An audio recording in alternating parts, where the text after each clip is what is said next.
কিয়ামতের দিন নবীজি কোথায় অবস্থান করবে? মানুষ তখন কি করবে? আকাশ ও পৃথিবী কি এরকমই থাকবে?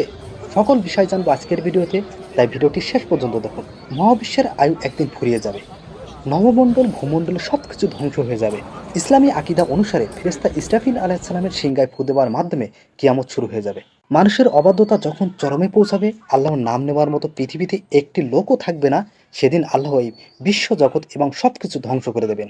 বিশুদ্ধ বর্ণনা মতে ইসরাফিল আলাইহিসসালাম সিংগায় দুইবার ফু দেবেন। প্রথম ফুতে আকাশ ফেটে যাবে, তারকাসমূহ খসে পড়বে, পাহাড় পর্বত ছিন্ন বিচ্ছিন্ন হয়ে তুলার মতো উঠতে থাকবে, সকল মানুষ ও জীবজন্তু মরে যাবে, আকাশ ও সমগ্র পৃথিবী ধ্বংস হয়ে যাবে। সেদিন বিভীষিকাময় অবস্থা সম্পর্কে এক আয়াতে এরশাদ হয়েছে, যেদিন তোমরা তা দেখবে সেদিন প্রত্যেক দুধ পানকারী আপন মা তার শিশুকে ভুলে যাবে এবং প্রত্যেক গর্ভধারিণী তার গর্ভপাত করে ফেলবে। তুমি দেখবে মানুষ মাতালের মতো, অথচ তারা মাতাল নয়। বস্তুত আল্লাহর শাস্তি বড়ই কঠিন। দ্বিতীয় ফু দেবার সঙ্গে সঙ্গে পৃথিবীর সৃষ্টির পর থেকে যত জীবের সৃষ্টি হয়েছিল তার সকলে জীবিত হয়ে উঠে দাঁড়াবে। হাসরের জন্য সর্বপ্রথম যার কবর খুলে দেওয়া হবে তিনি হলেন মহানবী হজরত মোহাম্মদ সাল্লাহ সাল্লাম। আবু হুরায়রা রাদিয়াল্লাহু থেকে বর্ণিত, রাসূল সাল্লাল্লাহু আলাইহি ওয়াসাল্লাম বলেন, দ্বিতীয়বার সিংগায় ফু দেওয়ার পর সর্বপ্রথম আমি মাথা তুলব। তখন আমি দেখব হজরত মূসা আলাইহিস সালাম আরশের এক পা ধরে আছেন। আমি জানবো না তিনি এভাবেই ছিলেন নাকি দ্বিতীয়বার সিংগায় ফু দেওয়ার পর সেখানে গিয়েছিলেন।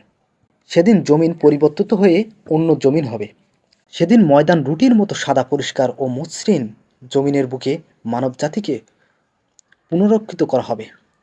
এতে কোনো চিহ্ন, ঘর, উদ্যান, গাছপালা, পাহাড়, ঢিলা ইত্যাদি থাকবে না।